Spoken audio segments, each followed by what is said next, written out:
Эми урматтуу көрмандар, биздин 3-чү оюн Норус майрамына карата жаңы сезондун ачылышына карата өтүп аткан оюндун мелдештин бүгүнкү 1-күндөгү 3-чү оюну Ысык көл командасы жана биздин Чүй Токмоктун Тынай командасы беттешет. Силердин алдыңарда сары футболкачан Тынай командасы жана көк футболкачандар булар Ысык көл командасы. Эмесе Ысык көл командасында 1-номерде команданын капитаны Карабалаев Жолдош, Сариев Мирбек 2-номер, Дүйшөбаев Улан 3-номер, Какибаев Мирбек 4-номерде, Бакышев Койчу 5-номерде, Курманбек уулу Жаныбек 6-номерде, Эмил уулу Жакшылык 7-номерде, Сыдыков Айбек 8-чи, Окенов Болот 9-номерде, Кадырбеков Бешен 10-чу, Айыпов Аделет 11-номерде жана Осмоналиев Талант 12-номерде. Бул биздин көк футболкачан Ысык көлдүк жигиттер команда капитаны, команданын жетекчиси Карабалаев Жолдош мына 1-номердеги өзүнүн атактуу Орус деген аты менен, күрөң аты менен аны дагы азыр айтып өтөбүз. Силердин алдыңарда урматтуу көрөрмандар жана биздин көк футболкачан Ысык көл командасы жана биздин дагы сары футболкачан Тынай командасы Чүй Токмок Беккулиев Жыргалбек, Керезбеков Адылбек, Керимбеков Мирлан, Сапиев Тыныстан, Шактыбай уулу Элдияр, Иманалиев Айбек, Асаналиев Мелис, Рысалиев Мирлан, Юсупов Нурбек жана Жолдошов Саламат деген жигиттер. Булар биздин сары футболкачан Тынай командасы.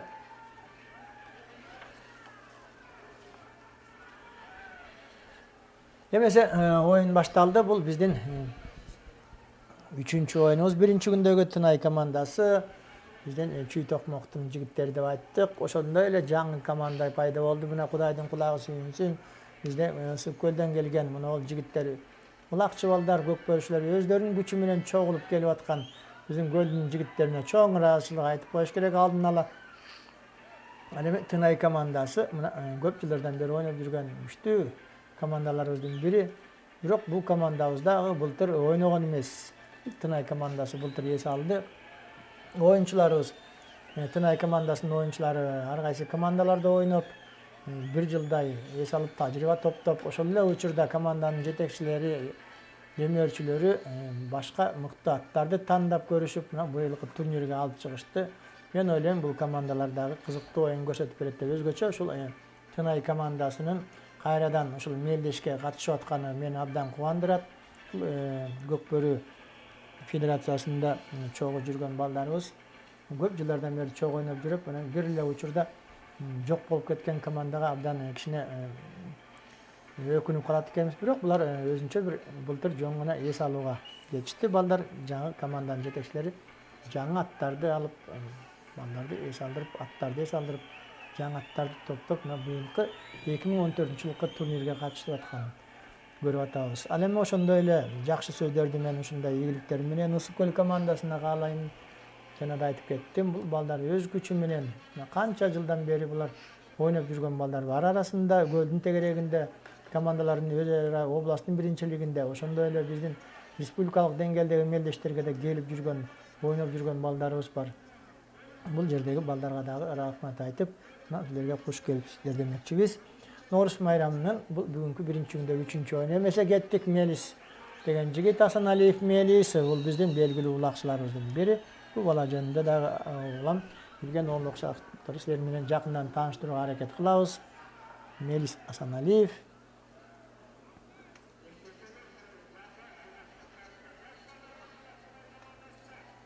Тынай командасынын оюнчусу. Бул дагы тажрыйбалуу, мыкты улакчыларыбыздын бири десек болот.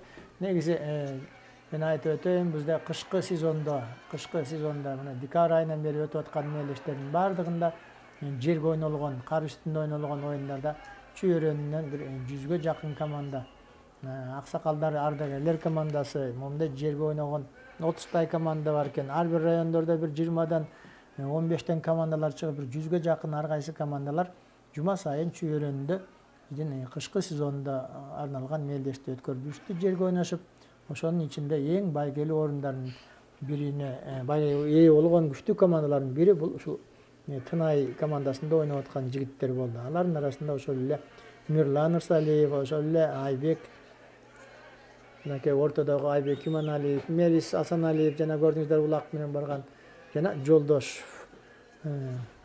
Жолдошев Саламат деген белгилүү. Алардын капитаны Жыргалбек Барбеккулов аябай күчтүү жигиттер, абдан Элдияр деген жигиттер. Негизи команданын баардыгы тең кышкы сезондогу эң күчтүү атаандаштарына эң коркунучтуу жигиттер, командалар болду. Мына эми Тайгазанга ойногонун көрөбүз. Бул балдар кандай болор экен, мыкты аттарды көрөлүк. Жаңы балдар, жаңы командалар. Эңкейип аткан Жолдош Карабалаев эмне гөлдүн жетекчиси, команданын капитаны, өзүнүн атактуу Орус деген аты менен. Бул атты дагы мына бул атааныштар жакшы билишет. Бул бала Жолдош өзүнүн аты менен мына бардык мелдештерге катышып, күбөрмандарды, ат сүйүүчүлөрдү, саяпкерлерди ушундай бир тамшандырып, таңдантып келген көкпөлчүлөрдүн бири. Себеби бул аты дагы эң мыкты аттардын бири, ортого турат, күчтүү аттардын бири. Бул атты бардык эле командалар өзүнө алгысы келип, алар барып жуучу жиберип ушул атты сатып алууга дагы бир ойлонуп жүргөн убактысында көргөн учурларын. Бирок бул Жолдош өзүнүн командасында өзүнүн аты менен ойноп жүрөт. Улак азыр эми ошол Жолдош Карабалаев да биринчи номердеги көк футболго чан көлдүк жигиттер.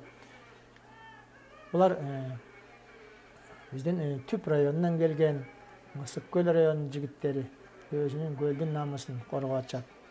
Бардыгы өзүбүздүн ошол эле Көгүлтүр Ысык көлдүн жигиттери. Жаш балдар ойноп атат. Арасында тажрыйбалуу балдардан ушу Жолдош гана бар. Жана Сариев Мирбек, Улан деген жигиттерибиз ойноп жүргөн балдар. Калган жигиттердин баары тең жаш балдар. Жана биздин дагы бир эски жаңы команда Тынай Чүй Токмок командасы. Ортодогу калыс Асылбек Шерибаев.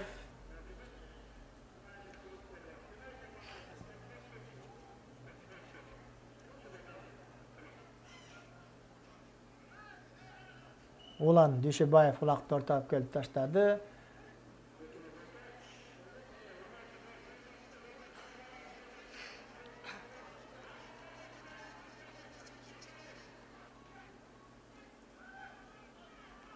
Тынай командасы азыр эми чабуулда 8 номер көрөбүз. Азыр Ырсалиев Мирлан, бул дагы биздин белгилүү эң күчтүү оюнчуларыбыздын бири, республикадагы таанымал оюнчуларыбыз. 8 номер улак жерге түшүп калды, көрдүңүздөр. Көлдүк жигиттер эми улакты алып кетип атты. Биякта көрдүңүздөр 8 номердеги Сыдыков Айбек дагы өзүнүн жерде аты менен Валет деген аты менен улакты эңип, азыр эми Мысык көлдүк жигиттер чабуулга чыккан турат. Жаш балдар жаңы командада, мен айтып атам. Мына биздин Түп районунан келген жигиттер бар, Ысык көл районунун жигиттеринен. Булар ар дайым ушул өзгөчө мына акыркы 3 жылдан бери биздин жайы кышы мелдештерге катышып жүрөт. Ал эми Саруу командасын, Саруу биздин Жети Өгүз районунун Саруу айылынан дагы мыкты оюнчулар бар эле. Бул кезек алар эмнегедир командага келбей калган экен, кошулган эмес, курама команда болуп келип атышкан деп түшүндүк. Эмнеси болсо дагы мына жаңы Ысык көл командасынын пайда болгону биз үчүн абдан кубанычтуу болуп турат. Эмесе бул командаларга ийгиликти каалайлык. Улак азыр эми 5 номер, бул Тыныстанда. Жок, 5 номер бул Тыныстан Сапиев деген жигит, Тынай командасы. Элдияр экен кечээсте улактап келип аткан, биякта ортого таштаган Элдияр, элчү деп коюшат.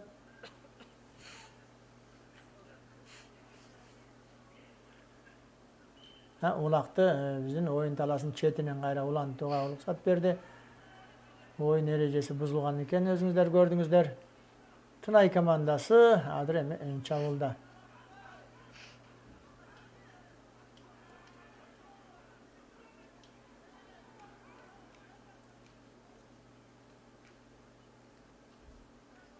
3 oyuncusu menen oynap atat Tınay komandasında. Бұл жерде чогулуп доодо болуп кетип бараткан аттардын күчтүүлүгүнө баа берип карап турарлык байкоо сыноо жүргүзүп, ушул жерде негизги роль күчтүү аттар бөлүп жарып кеткен, тайгазанга жеткен күчтүү аттардын ролу өзгөчө болот эмеспи. Мындай жерде көлдүн жигиттери дагы оңой эмес экени көрүнүп турат. Мен жана айтып кеттим, мына февралдын баш жагынан өткөн жылдын февраль башында биринчи болуп турнир өткөргөн ушул Каргой айылында мелдеш өткөн ушул жигиттер ал эми былтыркы сезондун ноябрь айында ушул Бостери айылында барып акыркы сезон тайгазанында ойногон мелдешти жыйынтыктап Бостери айылына өткөрүп келгенбиз. Көлдүк жигиттердин жылдан жылга мелдештери көбөйүп баратат. Кудайдын кулагы сүйүнсүн. Ар дайым федерация менен чогуу улуттук оюндарды өнүктүрүү борбору менен чогуу байланышта болуп, бул балдар бизде ушул жакта оюндарына биз чогуу күбө болуп, оюндарды өткөрүүгө жардам берип жүрөбүз. Ор шаардан, Бишкек шаарынан калыстарды чакырышат атайын. Мына ушундай деңгээлге жетип, учурдагы эң күчтүү командалардын арасына кошулуп атканы кубандырат. Бул Ысык көл командасы тууралуу айтып атабыз, урматтуу көрөрмандар. Ошондой эле сөздөр албетте Тынай командасына дагы айтылмакчы. Тек гана бул команда былтыр мелдешке катышпай калган. Быйыл Кудай буйруса бул командадан биз көптү күтөбүз. Өзгөчө Тынайдын быйылкы жигиттери ошол эле жана Айбек, Жолдошев Саламат, Жыргалбек, Элчу, Мелис деген жигиттер бул Кыргызстанга белгилүү улакчылардан окон. Минген аттары ар дайым күчтүү Тынай командасында. Кечиресиздер, Ысык көлдүн жигиттери чабуулга чыкты. Көрдүңүздөрбү кандай ылдамдык менен азыр биздин 10-номер Кадырбеков Бейшенбек деген жигит Тайгазанын жанынан ашып кетти. Жакшы эле барды эле Ысык көлдүн командасы. Кандай катуу оюн болуп атат. Бейшенбек, Кадырбеков жанталашып, оюн таласынан ары көздөй сыртка сүйрөп атат. Жанталашып Тынай командасы жок. Бейшенбек Улак көлдүк жигиттерде өзүнүн тораты менен балдарды көрдүңүздөр. Бүгүнкү көкбөрү оюнуна ылайыкташтырып тебетелерди тиктирип кийишкен. Ар жагында Жумагулов, Жумабеков, Ерлан жүрөт 9-номерде мен билишимче. Бул Ысык көл областтык көкбөрү федерациясынын президенти Ерлан. Мына оюнчу 9-номерде аттан түшкөн Ерлан Жумабеков. Бул Ысык көл областтык көкбөрү федерациясынын президенти, оюнчусу, жетекчилеринин бири. Мына ушундай азаматтар ойноп атат. Эсеп ачылды, урматтуу көрөрмандар. Ысык көл командасы 1-0 эсебинде алдыга чыкты. Бул биздин оюндун 5-минутасы. 5-минутасында эсеп ачылды. Ысык көл командасы алдыга чыкты. Мына жаңы командалар көрдүңүздөр. Бул бир чети 12 команда мелдешке катышып аткандагы бир чети жаңы командаларды көрүүгө бизге бир өзүнчө бир мүмкүнчүлүк берип атат. 1-0 Ысык көл жана Тынай командалары. Ысык көл командасы айтып көк футбол качан, көгүлтүр Ысык көл дегенди түшүндүрөт жана биздин Тынай командасы Чүйдүн, Сары Өзөн Чүйдүн Тынай командасы, Чүй Токмок.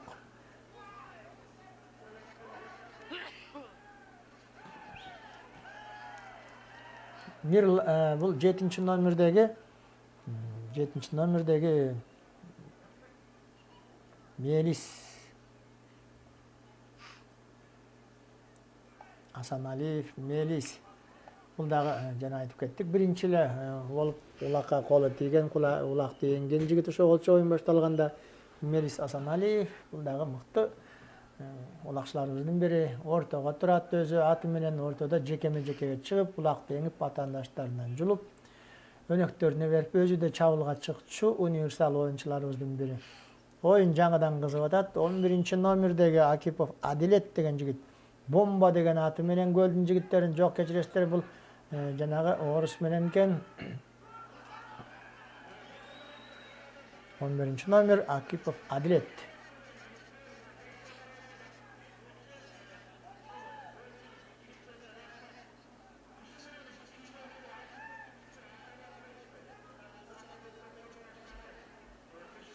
Göl'dün komandasında 7. номерде Эмил Уулу Жакшылык 23 жаштагы бала нокаут деген ат менен экен. Мына көрдүңүздөрбү кандай коркунучтуу сүрдүү аттардын кайман аттары бар. 6. номерде Иманалиев Айбек. Мына бул дагы Шамдагай. Мындай бир күчтүү улакчыларыбыздын бири улак жерде. Азыр эмнегедир оюн жакшы иретине келе элек апкарып бирин сүрдөп ачкандай толкундонуулар болуп атат. Бул оюндагы өзүнүн нугуна түшөт деп ойлойбуз. Бир нече мүнөттөн кийин азырынча эсеп 1-0 Ысык-Көл командасы жана Тынай Чүй командаларынын ортосундагы оюндун алгачкы биринчи таймында эсеп 1-0. Азыр эми Мелис кечиресиздер, бул Мирлан Мырсалиев Мирлан деген жигит команданын мыктуулакчыларынын бири. Биздин Тынай командасында Кыргызстан курама командасынын мүчөлүгүнө талапкер оюнчуларыбыздын бири. Мирлан анжанда өнөгө Айбек жүрөт. Анжан Талас Дүйшөбаев Улан Көк футболкачан 3 номердеги аутка сүрүп бараткан 7 номерде Эмил Уулу Жакшылык аут. Мына көрдүңүздөрбү кандай Гөлдүн жигиттерин дагы аттары оңой эмес. Балдары да күчтүү. Бул балдар бири-бирин мыкты жакшы таанышат. Албетте бардык оюндарда чогуу жүрүшөт. Чоң мелдештерде кышында өтүүчү турнирлерге да келип Гөлдүн жигиттери ошол жерден аттарды тандап сатып алып жүрүштү. Ошол эле мына Гөлдүн ортого туруп аткан Орус деген атын ошол эле Тынайдын, менин билишимче Тынайдын жигиттердеги алуу сатып алууну көздөп жүрүшкөн болуш керек. Мен эгерде туура түшүнсөм, өз көзүм менен, өз кулагым менен угуп көрүп, Гөлдөн ушул аттын баасын сурашкандарын көргөм. Улак жерде азыр эми Улан деген жигит, Дүйшөбаев Улан, мына бул биздин карабойлук жигит, мыкты областтык турнирлерде мыкты оюнчулардын бири болгон, мыкты бомбардир деген байге ээсине болгон, жеке байге ээ болчу жигиттердин бири. Көп мелдештерин чогуу өткөрүшүп жүрөбүз. Улан Дүйшөбаев деген.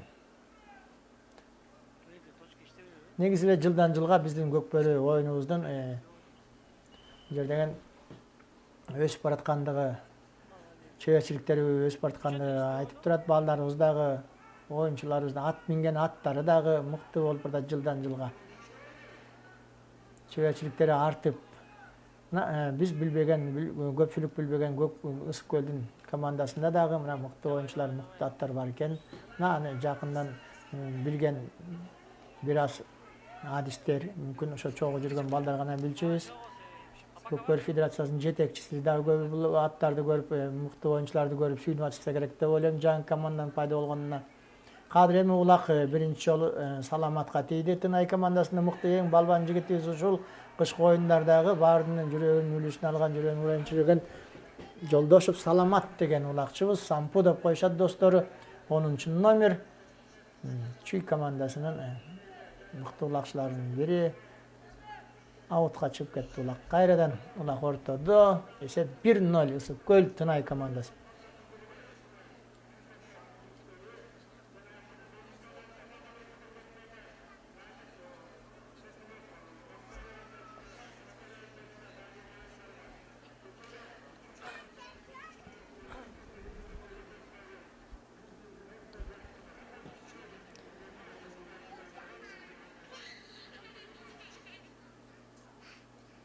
Бул оюн биздин Ысык-Көл менен Тынай командасы 3-чү топтогу, 3-чү группадагы командалар.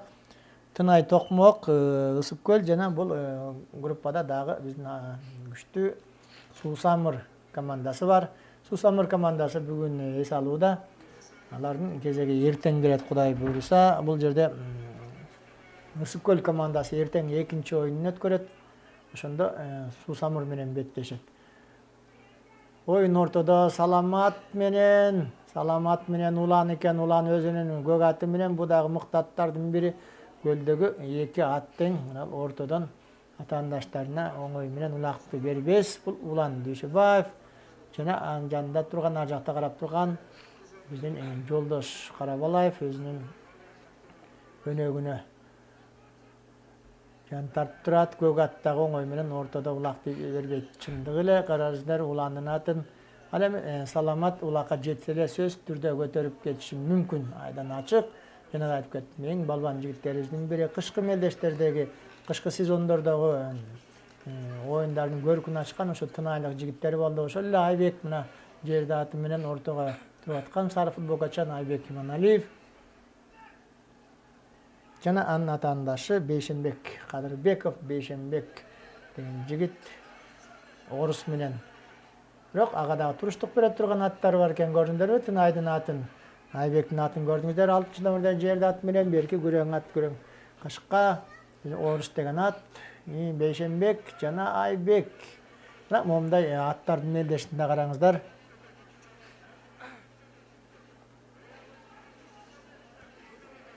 Oňdop bir otala oňda banam götereýin dep atla artky şeýrakdan alyp negisi takımga başlat jigitler bul jerde ыңгайлуу uçur emi Beýşenbek'e gelgen eken. Birok gördüňizder Aybek özüň önegi menen julup aldy, sampo ötkörüp berdi salamat.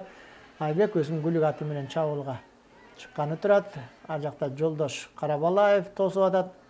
Iskol komandasynyň kapitany Ulan Düşebayev gök at menen tosup.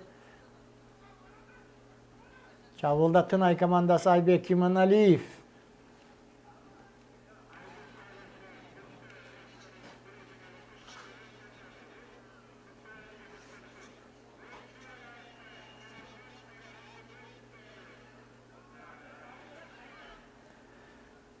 Out jakşy ele ulakty göterip atjat Tınay komandasyndagy bol bizdin oyundagy eň gyzyktуу turnirde eň gyzyktуу oyundardyň negisi bugünkü oyundardyň bary teň gyzyktуу bolup kelip atat gördüňizder. Buna jaňy birinçi jol oýnap atýan jaňy sezondagy oyunda Tınay komandasy jana Isypköl komandasy bular 3-nji gruppadagi komandalar.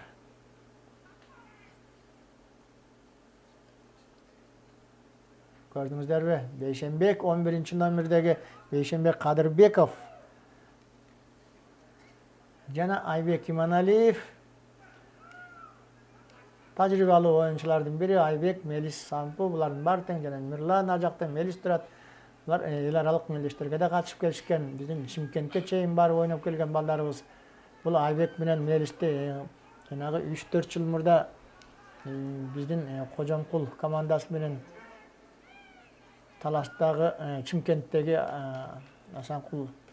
Hasanbek Askarow turnirinde oýnap gelişken, finalga çeýin jetken oýunçylarybız şol biziň Aybek menen Melis Kojankul komandasynyň katarynda oýnap tajryba top gelişken. Uçurda bular emi Tınay komandasynyň aldynkı oýunçylary Kyrgyzstandagy eň mykty ulakçylarybızdan biri bolup kaldy.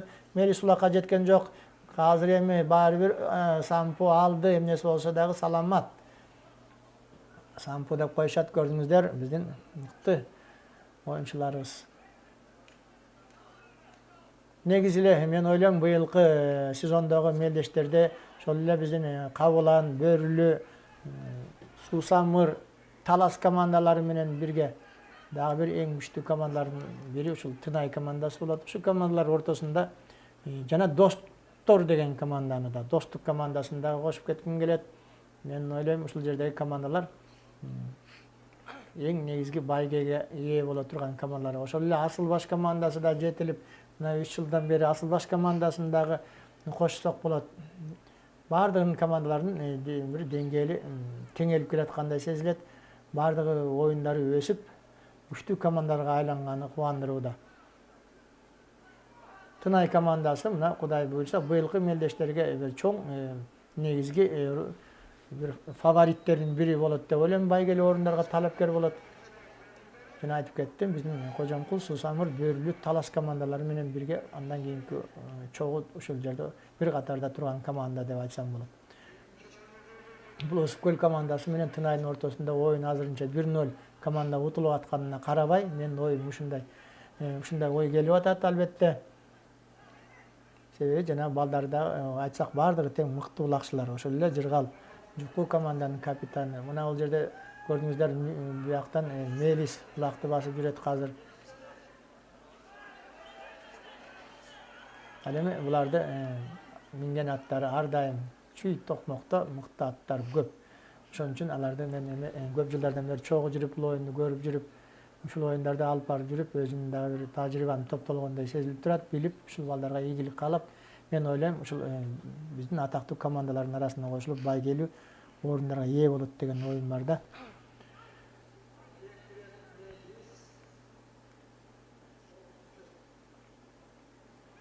Мына бир нече мүнөттөн бери ушул Тайгазанын тейрегинде оюн жүрүп атат. Ысык көлдүк жигиттер дагы оңой эмес экенин көрсөтүп атат. 10 номердеги бул Кадырбеков Бейшенбек, 11 номерде Адилет болчу кечиресиздер, жана 11 номер ортого чыгып аткан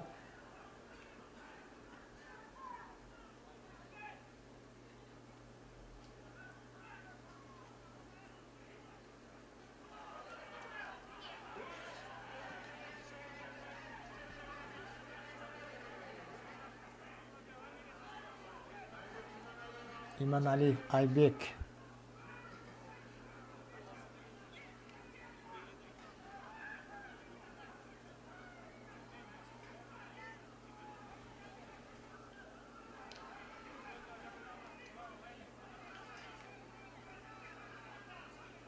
Улак Айбекте экен, көрдүңүздөр, бер жагынан сурулуп чыкты. Иманалиев Айбек.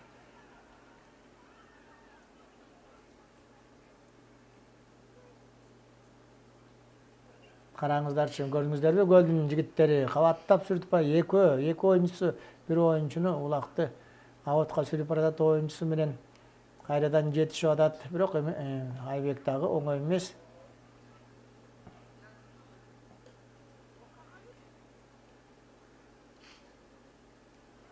Иманалиев Айбек. Ой азамат, мына могул жерде бир бүгүнкү мелдештеги эң кооз голдордун бири болду. Муну кайталап көрсөтө берсе, экрандардан жаңыртып, биздин демөөрчүлөр болобу, биздин кийинки оюндарга дагы ушуну реклама катары жарыялап улам көрсөтүп турса болчудай. Айбек Иманалиев мына бүгүнкү мелдештеги эң кооз голдордун бири, авторлордун бири болду. Акыры өзүнүн максатына жетти. Бир 5 мүнөттөн бери улакты басып жүргөн. Бул эсеп теңелди 1-1. Бул 19-мүнөттө экен, биринчи мүнөттө, биринчи таймдын 19-мүнөттөсүндө Ысыккөл Тынай командаларынын ортосундагы абдан катуу таймаш болуп атат, көрдүңүздөрбү? Мына бир жума бою ушундай мелдештер улана бермекчи. Бул бүгүнкү күндөгү жаңы жылдын алгачкы күнүндөгү 3-чү оюнубуз. Алдыда дагы 3 күн, 4 күн оюн бар. 21 мартта биздин финалдык беттешүүдө эки күчтүү команда 1-2 орунга жана 3-4 орунга дагы эки командабыз ойнойт. Ошол 21-ине кайсы команда жетер экени ошондо аныкталат. Азыр эми мына биздин оюнубуз биринчи тайм аягына чыкты. Эсеп 1-1. Биздин Ысыккөл жана Тынай командаларынын ортосунда оюн.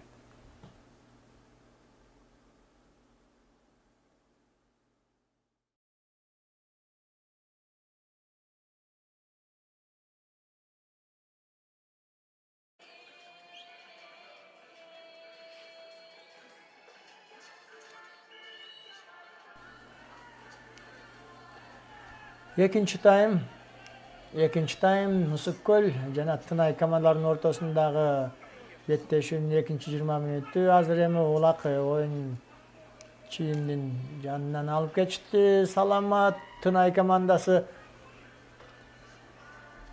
биринчи таймдын аягындагы өзүнүн тайгазанына улакты салдырып жиберген Ысыккөл командасынын кичине көңүлү чөгүп, ушундай учурда ал эми акыркы мүнөттө эс алууга кетип баратып, атаандаштардын тайгазанына улак салган команданын көңүлү көтөрүлүп, ушундай бир абдан кызыктуу учур болот да негизи спортто, оюндарда.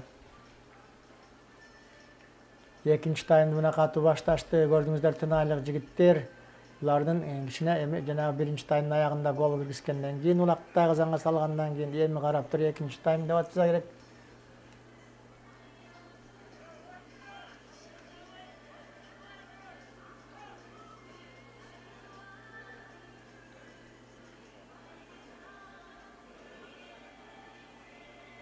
Ысыккөлдүк жигиттерде аутқа шығып кетишти. Жекеме-жеке. Экинчи тайм биздин ортодогу калыс Асылбек Шерибаев Тынай жана Ысыкөл командаларынын ортосундагы оюндун экинчи 20 мүнөттү башталды. 1-1.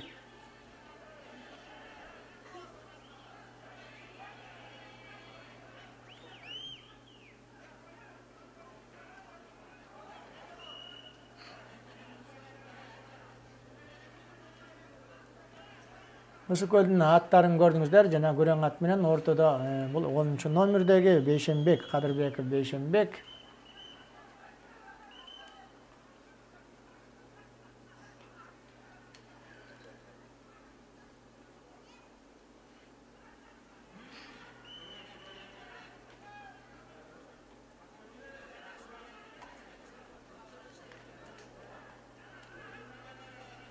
Орус деген ат. Мына жана айтып атканбыз, Карабалаев жолдоштун Орус деген аты. Кадыр бул атты Бейшенбек минип атат ортого. Тура турган эң күчтүү аттардын бири. Негизи ушу кыргыздын көкпөрчү жигиттерине таң бериш керек. Ушундай аттарды кандай кылып таптайсыңар деп казак туугандары таң калып сурап жүрүшөт. Кантип үйрөтөсүңөр деп. Жыл сайын жаңы аттар пайда болууда. Бул абдан кубанычтуу көрүнүш. Командаларыбыз да көбөйүп атат. Булак Ысыкөлдүк жигиттерде Бейшенбек Кадырбеков 21 жаштагы бала. Жаш балдар ойноп атат Ысыкөлдүн жигиттеринде. Мына бүгүнкү турнирдин жүрүшүндө эле бул балдарды көрүп алып ыраазы болуп атабыз.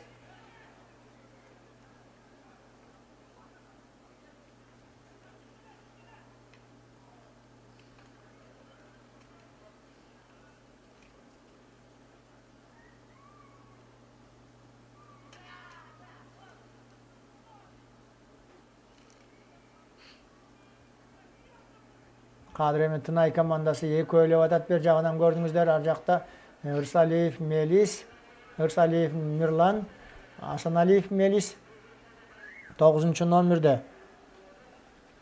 Юсупов Нурбек деген жигит. Алда мыкты булакчыларыбыздын бири. Өткөрүп берди Адрем Мирланга. Ырсалиев Мирлан 8-номердеги Тынай командасынын oyuncusu. Bu baladagı жаш кезинен баштап биздин жанагы атактуу Дордой командасында тажрыйба алып, 1-2 жыл ушул жакта жүрүп калды. Мына көрдүңүздөр, азыр эми бул биздин эң мыкты булакчыларыбыздын катарына кошулуп, тажрыйбалуу оюнчу, өзү жаш болсо дагы бул өзүнүн улагын тайгазанга салды.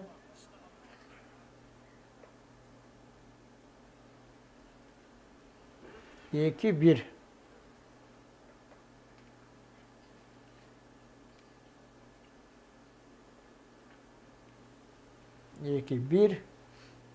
Бул 5-минута.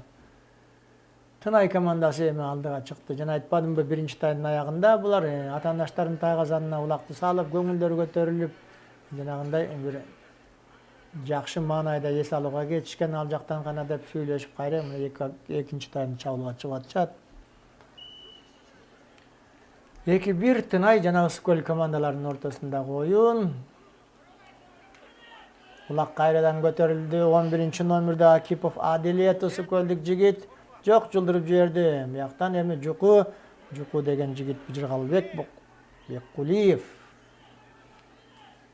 Команданын тажрыйбалуу оюнчуларынын бири, мыкты улакчыларыбыздын бири өнөгүн өткөрүп берди. Эми бул Тынай командасынын оюнчулары аттары дагы эми ачыла баштады окшойт. Мелис Асаналиев, Айбек Эветкенен турат. Мына биздин негизги тактикалык ыкмалары ушундай экен. Улакты алат экен дагы Тынай командасы. Айбек өткөрүп берип атат, көрдүңүздөр.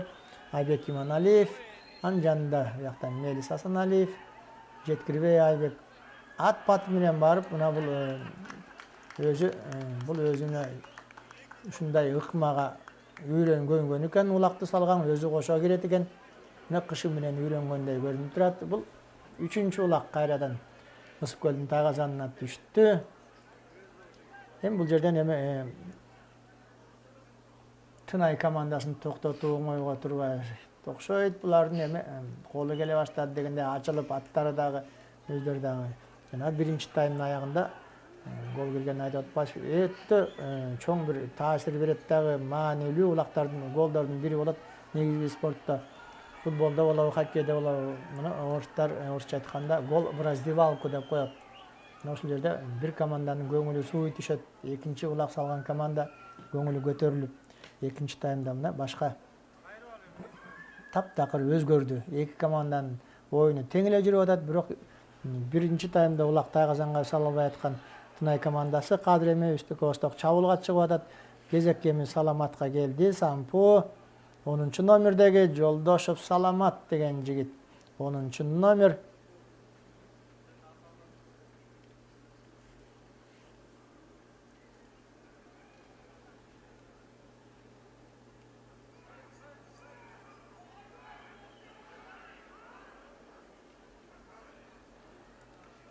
Salamat Жолдошов Сампу деп коюшат өнөктөрү. Анжанда 4-номерде Сапиев Тыныстан жардам берип жүрөт. Өнөгүнүн атын чапкылап.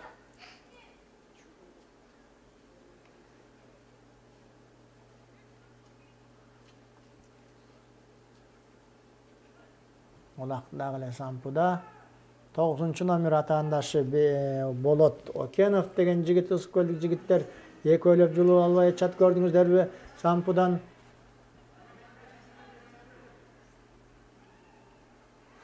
Мына бул жерде ыңгайлуу учур пайда болду, көрдүңүздөр, убагында жардамга келген Мирлан Сампу менен кезектеги улакты тайгазанга салды.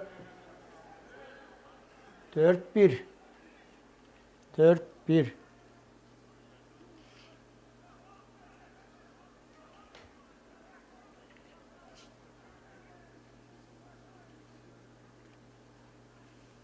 Тогузунчу минута.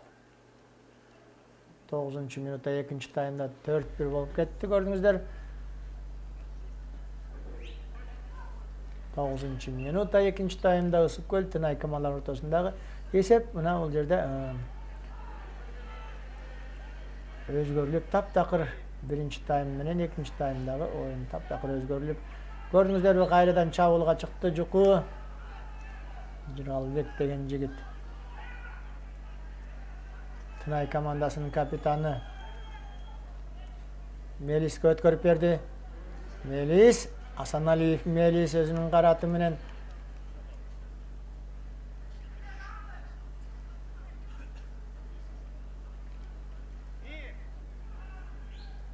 экөөлөп тосуп атат Мелисти көлдүк жигиттер.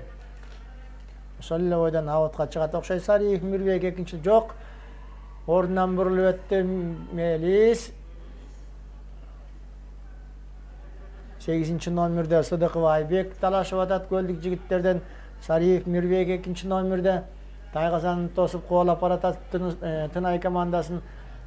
Мелис бул жолу дагы аракет ишке ашкан жок. Ошондой болсо да улакты өзү өнөгүнө өткөрүп берүүгө үлгүрдү. Айбек Иманалиев. Бул ирет чабуулга чыгып аткан Айбек эс алып келип оюнга кошулуп, анжанда өнөктөрү кирип атат. Керимбаев Мирлан.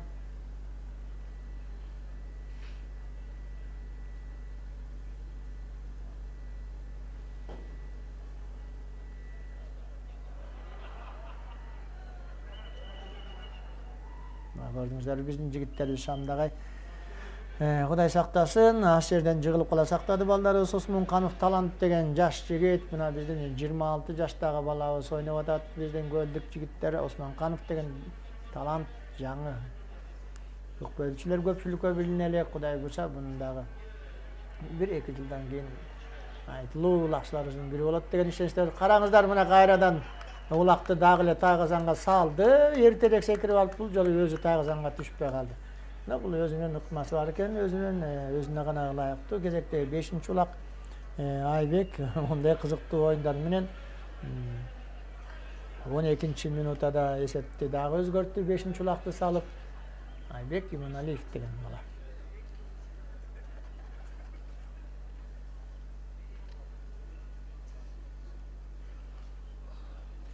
5-1. Жана да айтып кеттим, урматтуу көрөрмандар, Тынай командасы, Ысыккөл, Суу Самыр командалар, булар 3-чү топтогу командалар. Биздин бул группада güçlü komandaların biri ýakda. Susamır komandası bugün es alıp atat. Bul iki komandanın ortasındaky oyun, misaly Tınay menen Susamyrdy biz 18 martda göre alabız. Hudaý buyursa en kızıklı oyun bolat da öyle. Men jana da aytyp kettim oyunun başında ele bul baldardy kışı menen biz jakşı juma sayın oynap balдар bir-biri mыкty taanyşat. Susamyrdyň jigitleri dagы bizden negizgi bıýylky melleştirde negizgi baýgeýlүү orundarga talapker komandalaryň biri dep jaňylbaýla korkup ele aýta bersem bolat. Bu Tınay komandasyny gördüňüzler oyundun jürüşi dagı ana aýtyp atarat. Bu bizden şu güçlü komandalaryň kataryna koşulganda abdan kuwandyrat jaňy komandanın. Bu Tınay komandasy bultyr dele mümkün güçlü komandalaryň arasına girmek, biroq bulardyň attary načar bolgonby emnegedir bular attardy daýyndap bir ýyl es alışdy. Al endi baldary bolsa başga komandalarga oýnap, tajriba toptop dagı güçlü oýunçularyň kataryna goşulyp atjat. Şondep Tınay menen Usuköl komandalarynyň ortasyndaky oyundun ekinçi jarmy 5-1 esebinde ötüýde. Gök futbolga çan Usuköldik jigitler birinci taýymda abdan gaty, abdan kızykly oýun görsetişip, ekinçi taýymda kişine aldıra başlaştı. Bol jerde Sampumunu gördüňüzler, Sampum menen Jırgalbek ulakty kanday gyrıtkanlaryny ekölep, mına bol jerde 6-njy ulakta kazanга düştü. 14-nji minutada Jırgalbek menen Sampu salamat bizden aldığımızdağı 10. nömürde Tatnakay jigitimiz jap jaş baldardyň biri bizden mыкты ulakçylaryň kataryna goşulgan Joldaşov salamat jana aýtyp atабыз. Kışkı ulaklarda jerge oynagan ulakty baýgelerden oý menen hiç kimge berbegen şu Tınay komandasynyň oýunçulary Nusrat rayonundan Çuy Tokmoktun rayonundan gelgen baldar. Bugün munday Taýgazanga dagı mыкты oýun gösterip atjat. 6-1.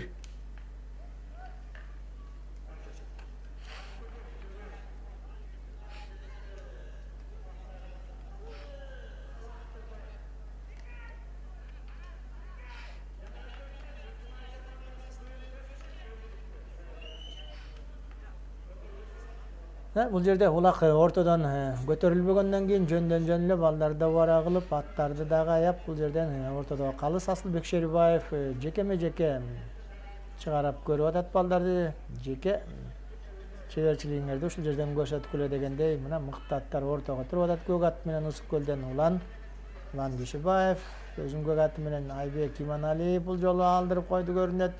Jerde aty menen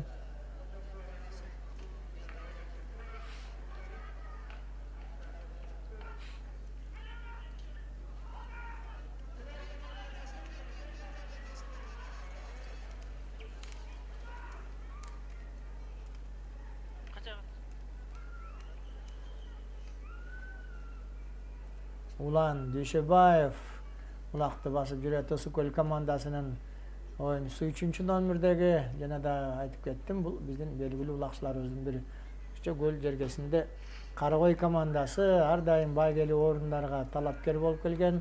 Şu Karabalaýew Joldaş, Düşebaev ulandar.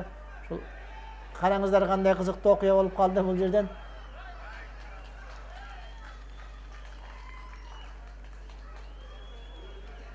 Göldük jigitleri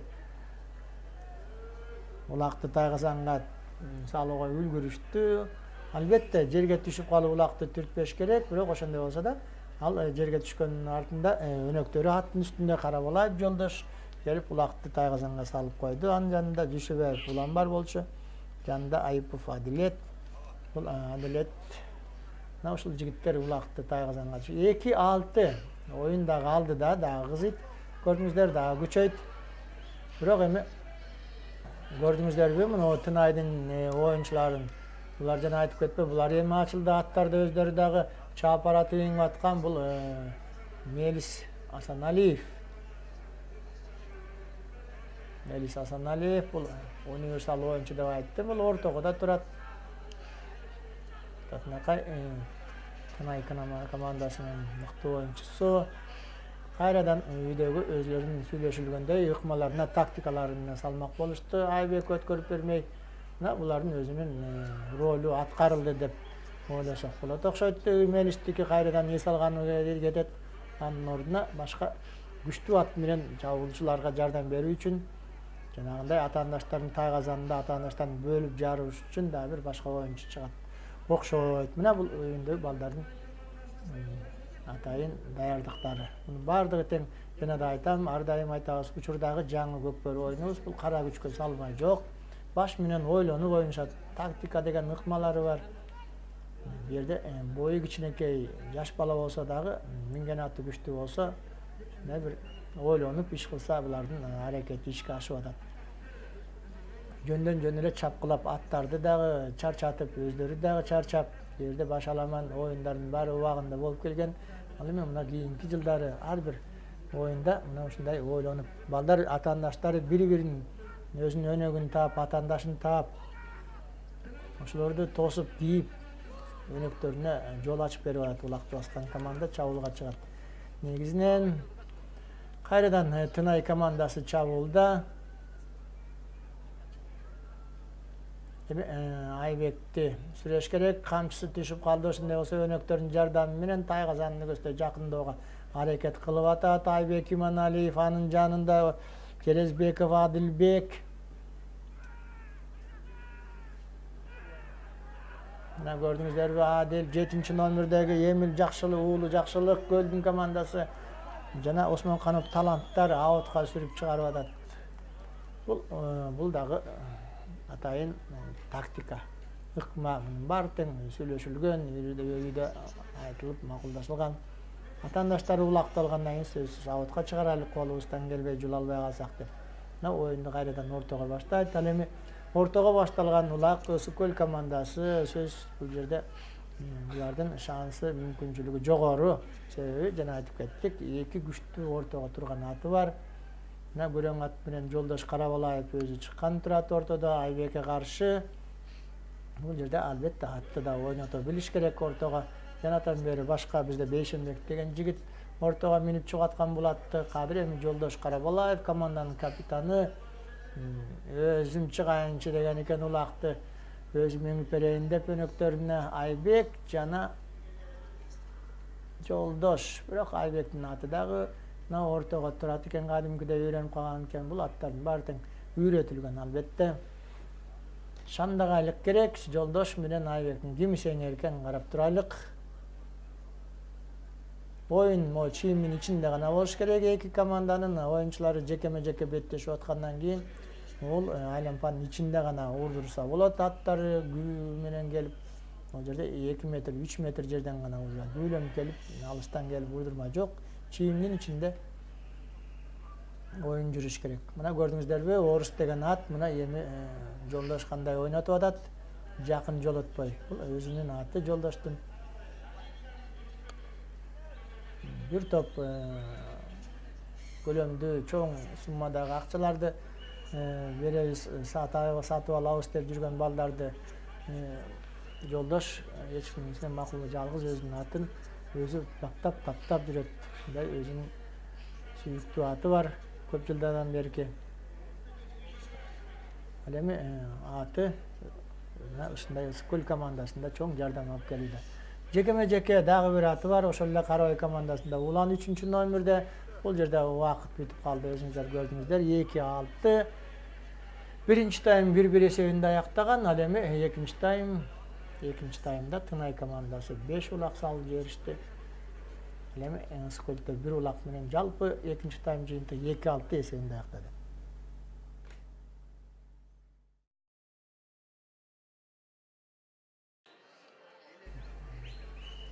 Üçüncü tayм урматтуу көрөрмандар, Ысык-Көл жана Тынай командаларынын ортосунда абдан кызыктуу оюн болуп атат. Көрдүңүздөр, 2-6 эсебинде Көлдүн жигиттери азырынча утулуп атат. Бирок 20 мүнөттүн ичинде көрөбүз, мүмкүн эсеп дагы чоңоюп кетет, көбөйүп кетет. Себеби аттарына, минген аттарына байланыштуу болот. Кайсы команданын аттары күчтүү болсо бул жерде, кайсы балдардын күчү күчтүүрөөк болуп, чегерчилиги жогору болсо мүмкүн Тынай командасы дагы эсепти көбөйтөт, же болбосо Көлдүк жигиттер эсепти кыскартып мүмкүн теңеп кетет.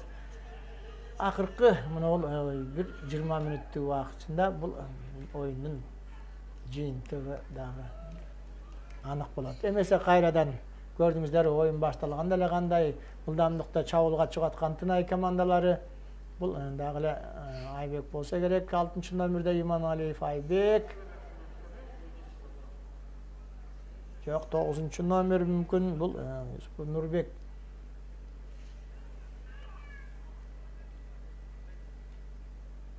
Бешинчи номердеги Элдияр экен, Элчу. Элчу дагы мыкты улакчыларыбыздын бири. Элчу. Үчөөлөп тосуп атат, көрдүңүздөрбү? Бул жактадыр Мирланга тийген экен улак. Ырсалиев Мирлан. Жана айтып кеттим, бул Кыргызстандагы эң мыкты улакчыларыбыздын катарында. Негизи ар бир командада бардык эле оюнчуларды мыкты улакчылар деп айтсак болот. Канча оюнчуларыбыз дагы ушу командалардын катарына кошула албай, бардыгы тең ойногусу келип, канчасы бул жакта запаста жүргөндөр бар, жаңы команда түзүп албай жүргөндөрүбүз бар. Мыктылардын мыктылары, эң мыкты күчтүү балдарыбыз ойноп атат десек жаңылышпайбыз. Тынай командасында мына көрдүңүздөр, кезектеги улакты тайгазанга салган бул Мирлан Асалиев. Бул 3-минута. 3-минутада Мирлан Асалиев. Тактап айтсак 2 минут 14 секундта улак тайгазанга түштү. 3-минутада 7-2 эсеп Тынай командасы алды да. Бул жакшы бир өзүнө бир Тынай командасына, эгерде бул команда жеңишке жетсе, 3 упай менен группада 1-орунга чыгат. Ал эми ар бир группада 3 команда болгондон кийин 4 подгруппада бирден гана команда жарым финалга чыгыш керек. Демек, эгерде Тынай командасы бүгүн жеңишке жетишсе, эртеңки оюн чечүүчү болот. Эртеңки эмес, бүрсү күнү бул оюнчу команда бүрсү күнү Суусамур менен беттешет. Ал эми Суусамур менен Ысык көл эртең ойнойт. Булардыкы оюн. Ысык көл эртең 2 оюн, экинчи оюн өткөрөт экен. Биздин чучулак боюнча, өзлөрүнчө биздин уюштуруучулар, башкы калыстар, судьялар түзгөн эреже боюнча, чучулак боюнча. Жекеме-жеке Айбек менен Улан. Айбек менен Улан. Иманалиев Айбек 6-номерде, Дүйшекеев Улан 3-номер. Бөгат менен көрдүңүздөрбү? Ысык көлдүн 2 аты бар ортого турган. Мыкты аттар. Айбек дагы өзүнүн атын үйрөткөн экен, көрдүңүздөр. Жакшы оюн көрсөтүп аткан, мына бүгүнкү Тынай командасын алдыга сүйрөп аткандагы өнөктөрдүн жардамы менен тайгазанга кооз улактарды салып аткан, өзүнчө бир трюктар менен өзү кошо тайгазанга түшүп мыкты чеберчилигин көрсөтүп аткан Айбек деген жигит.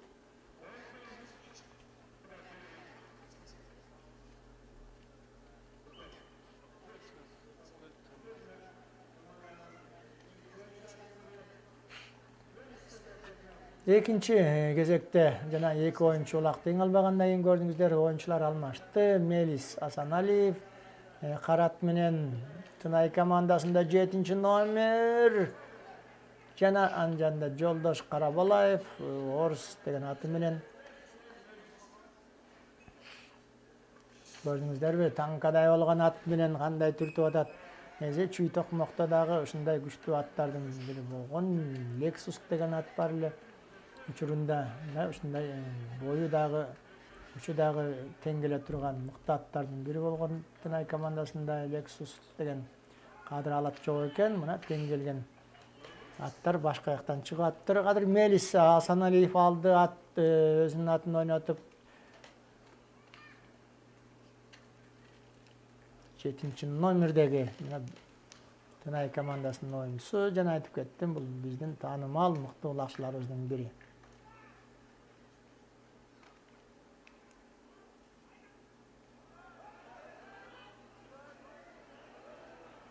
Кандай кызыктуу учур болуп калды, ушундай моменттер көп бизде. Биздин көкпөрүчү жигиттерибиздин командалардын ортосундагы оюндар ушундай тайгазанга түшпөй калган учурларыбызды көрүп, бирибиз кубанып, бирибиз күйүп жүрөбүз. Бирок ошону менен оюндун көркү, ошол жерде көкпөрдүн оюнунун өзүнүн кызыктуулугу ошондо болот. Çabulda ısık kölдүк жигиттер. Кырын Кудай сактай көр, могул жерден мына биздин балдарыбыз азыр 9-номердеги Усупов Нурбек жыгылды. Анын жанында дагы бир өнөктөрү 2 бала дагы анын артынан келаткан балдар дагы жыгылып калышты аттын үстүнөн. Кудай сактасын. Оюн токтотулду 7-2 эсебинде. Азыр эми балдарыбызды мына Жуку, мына андан кийинге жыгылган Жуку бул 1-номер команданын капитаны. Ушуна катуураак жыгылып калды.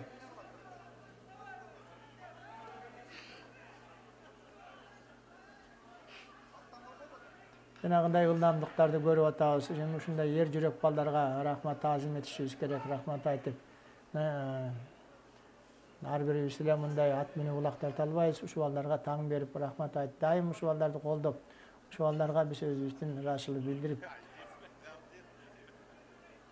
колдон келишинче кубат берип туруш керек, рахмат айтып. Ушул оюндун көркүн ачып аткан ушул балдар Жуку, команданын капитаны Беккулиев Жыргалбек деген.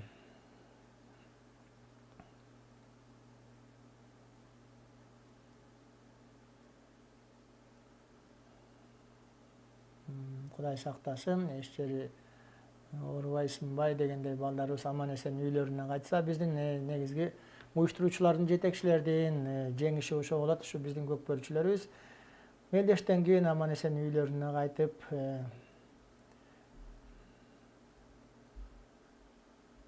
барса бул биз үчүн негизги жеңиш деп ойлойбуз. Албетте, эреже бузулган жок, балдардын баардыгы тең жакшы оюн көрсөтүп атат, эки команда бирдей. Бирок оюн токтотулду азырынча 7-2 эсебинде улайбыз. Азыр улантып атат. Улак ысык көлдүк жигиттерде болчу Улан Дүйшөбаев 3-номерде. Алардын атаандаштары көрдүңүздөр, биягында Сампу жүрөт 10-номерде. Жана Сапиев Тыныстан чыкты 4-номер, 3-номерде Мирлан Керимбаев. Тынай командасы жанталашып азыр өзүнүн тайгазанын кайтарып атат.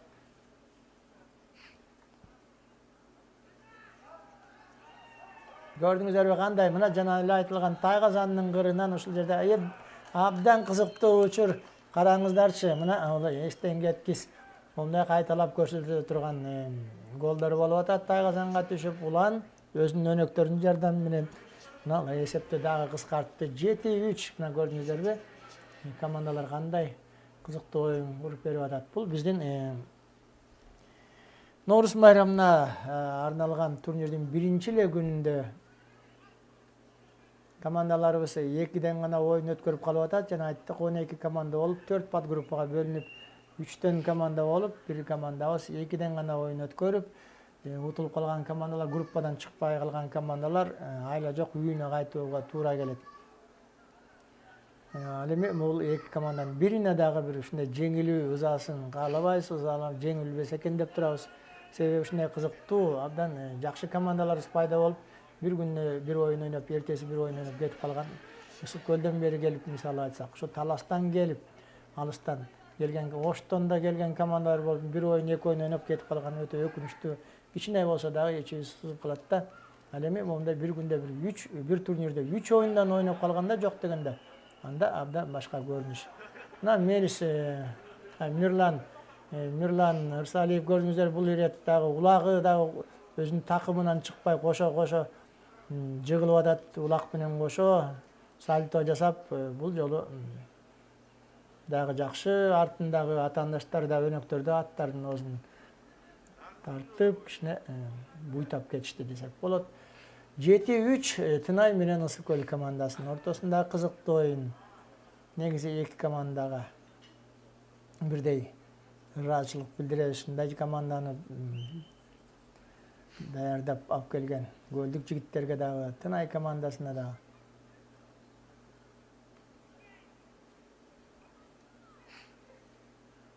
Жекеме-жеке Карабалаев, Жолдош жана Орус деген ат менен жана бул оюндагы негизги атаандашы болуп калды. Орто Айбек Иманалиев жекеме-жекеге өкөт чыгып атат жерде ат менен.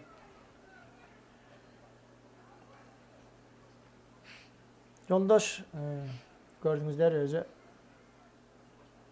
36'da bu jigit. Tajribалуу, Көкбөрүдө көптөн бери ойноп жүргөн жигит. Негизи эле Карабай командасы Ысык көлдө биринчи болуп чыккан команда, Кыргызстандын биринчилигине катышкан Далинка деген айылда. Азыркы Карабай командасы биринчи болуп Ысык көлдүн командасы Кыргызстан чемпионатына катышып 2004-жылы биздин Бакайыр айылына, Кара Буура районунда Бакайыр айылына барып өткөн экинчи чемпионатка катышкан команда. Ошондо бул жаш балдар. Көрдүңүздөр, 10 жыл мурда бул бала ошондо жаңыдан ушул Көкбөрү оюнун өздөштүрүп, жаңы оюнду Тагазанда билесиздер, Ысык көл командасында алгачкы 96-97, 99-жылдары Ысык көлдүн командабыз жок болчу. Кийин биринчи болуп ушул Далинка командасы пайда болгондо ушул биринчилерден ойноп келген ушул биздин Карабалаев, Жолдош, Дүйшөбаев, План деген жигиттер. Учурда тажрыйбалуу Ысык көл областында эмес, Кыргызстанда белгилүү оолакчыларыбыздан болуп калды. Бул балдарга да ийгиликтерди каалайбыз, албетте. Булардын алдыда да көп жакшы ойлору бар. Өзүнүн айылындагы жаштарга, каза бул дүйнөдөн өтүп кеткен жаштарга арнап ар дайым турнирлерди өткөрүп келишет. Жана да айтып кеттим, былтыр февраль айында 7 балага арнап мелдеш өткөрүшүп, бул жерден шаардан биздин мыкты калыстарыбызды алып барып чакыртып өткөрүшкөн. Ошол эле турнирди күзүндө кайра өткөрүп, ноябрь айында экинчи турнирди өткөрүп, бир жылда 2 жолу эскери турнирин өткөргөн мындай командалар, айылдар болбосо керек. Бир жылда бирди өткөрүп жүрүшөт. Ал эми бул Карабай командасы февралда жылдын башында бир турнир жана ноябрь айында экинчи турнирди өткөрүп. Мына улактын дагы өзүнүн бир популярдуулугун арттырып атат. Ысык көлдө абдан командалар көбөйө баштады. Аттарын көрүп атасыздар. Мына ортодо азыр Карабалаев, Жолдош, мына негизги уюштуруучу мелдештерди уюштуруп, турнирлерди уюштуруп жүргөн жигиттер ушул Улан менен Жолдош команданын ардактуу ардагерлери десек болот. Ушул балдарга да рахмат айтышыбыз керек. Ар дайым ушул өзүнүн айылында каза болгон жаш балдарды эскерүү турнири кылып, былтыр автомобиль машинесин коюшту. Ал жака Ысык көл областынын бардык райондорунан келип, Жети өгүздөн бери, Жети өгүз түп, Ак Суу райондорунан, Ысык көл райондорунун командалары келип катышып, мен дагы өзүм күбө болуп келген, бала оюндарды өткөрүшүп, жыл сайын көлгө турнирге чакырса барып, кошо ушундай оюндарды өткөрүп жүрөбүз. Булардын алдыда дагы оюндары бар келечекте. Ушул ар дайым ушул биздин 7 апрелге карата биздин апрель революциясында курман болгон жигиттерге арнап дагы областтарда мелдештер өткөрүү пландары бар. Эмесе улак кайрадан Тынай командасында 6-номерде биздин Айбек Иманалиев деген жигитибиз чабуулга чыкты өнөктөрүнүн жардамы менен. Мына көрдүңүздөрбү, бул жерде өнөктөрү кандай бөлүп жарып, баягы эле Айбек мына улакты тайгазанга түшүрүп, акыркы 2 булагында өзү тайгазанга түшпөй, мына четине, кырына жетип жыгылып атат. Эми Кудай сактасын, өзүнө түшпөсө да ушул негизгиси балдарыбыз кокустатып албасын, бир жерин травма албасын.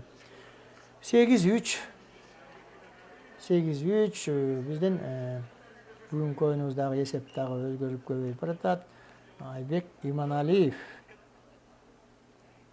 Бул 14-минутта, 15-минутта Айбек Иманалиев 8-3.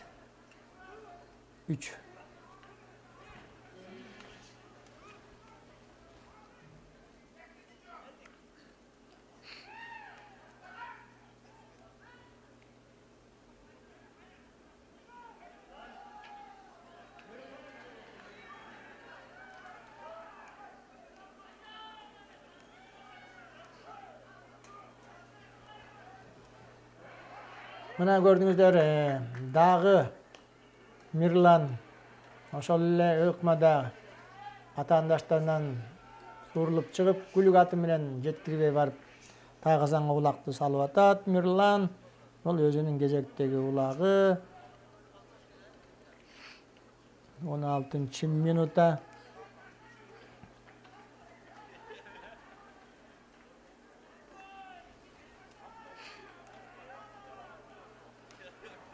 Саламатка тийди улак. Жолдошев Саламат 10 номер.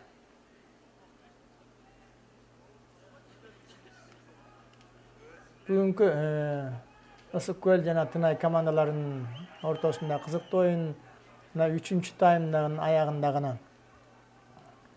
жеңиш толугу менен ушул Тынай командасына оңду деп айтсак болот.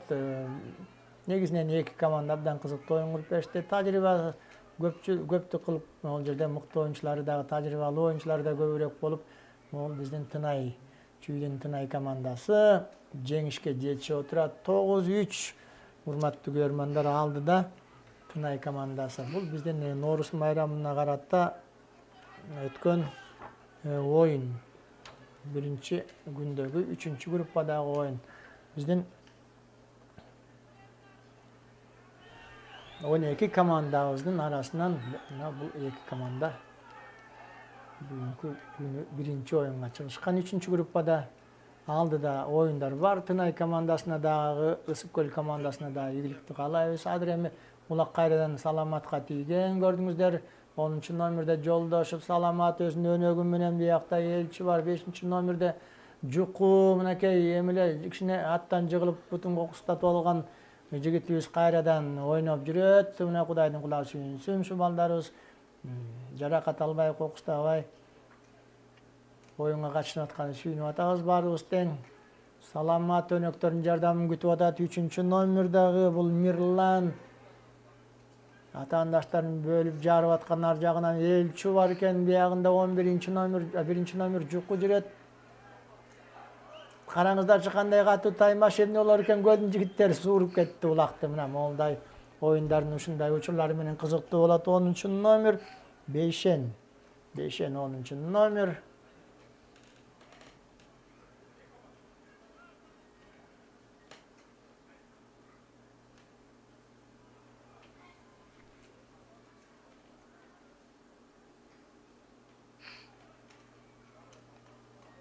Дагы эле Тынай командасында Жуку кайрадан өткөрүп берди Сампуга.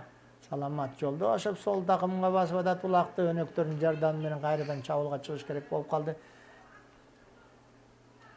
Көлдүн жигиттери да оңой эмес, көрдүңүздөр кандай катуу таймаш болуп атат. Эң кызыктуу оюн болуп атат, таза оюн болуп атат. Негизи ушундай оюндар болуш керек.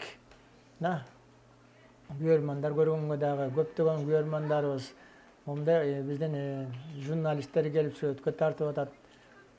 Чет өлкөдөн көптөгөн меймандардын келиши күтүлүүдө Норус майрамына карата. Ага чейин да мына бүгүн көрдүңүздөр башка жактан келген конокторду баарыбыз тең көрүп, негизи Кыргыздын улуттук оюну Норус майрамынан башталып, улуттук оюндар турнирлери жүргөндө баардык жактан меймандар келип, көрүп, таң калып кетип атышат.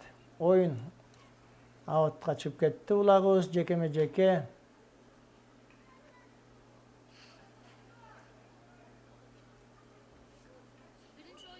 Айбек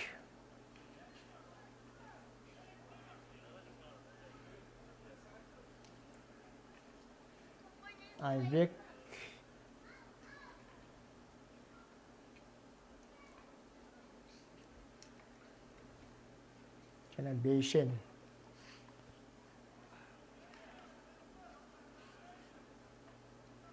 Ысыккөл командасында дагы бир ортого туруп атканын көрүп атабыз, көрдүңүздөр. Жанатан бери бизде Орус деген чоң күрөң ат менен көк ат чыгып аткан Ысыккөл командасында.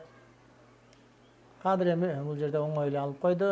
Айбек өзүнүн аты менен жана берки чоң күрөң атка дагы туруштук берип аткан. Ойнотуп аткан Айбек Иманалиев. Бул биздин 3-чү таймдын акыркы секундалары.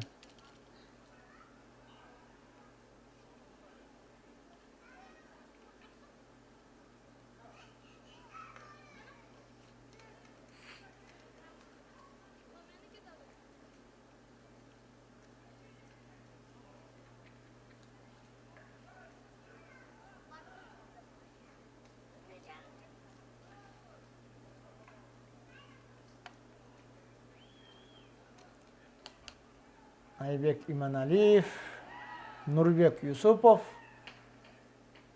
Тынай командасында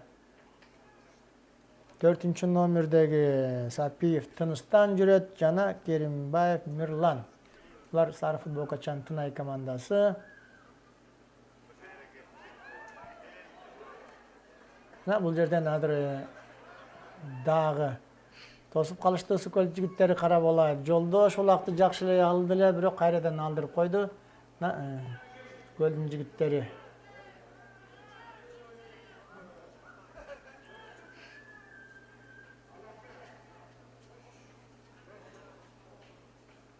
Тайгасанын кайтарып атат, жанталашып, улакты жерден эң албай да калышты, жол албай да калышты. Көлдүк жигиттер жаш балдар кичине колдору да карышып, чарчап. Эми могул жерде Тынайдын жигиттери жана темелгөнө тастар. 3-нчү тайм толугу менен улакты биздин жерден ушул бу жерде ыңгайлуу учур болуп калды Мирлан менен Азамат. Бул жакта Мирлан Нурсалиев жана өзүнүн өнөгү Керимбаев Мирлан экөө 10-нчу улакты Тайгазанга салышты. 13 Тынай жана Ысыкөл командаларынын ортосундагы оюндун жыйынтыгы ушундай эсеп менен аяктады. Бул акыркы 20-чы минутада салынган улак. Ошентип урматтуу көрөрмандар, бул оюнубуз да аягына чыкты. 13 Тынай командасы жана Ысыкөл командаларынын ортосундагы оюн.